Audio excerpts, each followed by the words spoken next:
ఓం నమ శివాయ. శివానందలహరి 65వ శ్లోకం చెప్పుకుంటున్నాం. వక్షస్థాండన శంకయా విచలితో వైవస్వతో నిర్జరాః కోటిరోజ్వల రత్నదీపకళికా నీరాజనం కుర్వతే దృష్ట్వా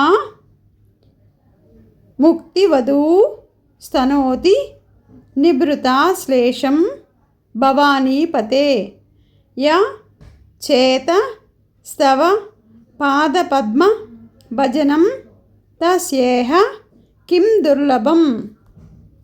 వక్షస్థాండనశంకయా విచలితో వైవస్వతో నిర్జరాః కోటిరోజ్వలరత్నదీపకళికా నీరాజనం కుర్వతే దృష్ట్వా ముక్తివధూస్తనోతి నిభృతా శ్లేష భవానీపతే యచ్చేతస్తవ పాదపద్మభజనం తస్యేహ కిం దుర్లభం.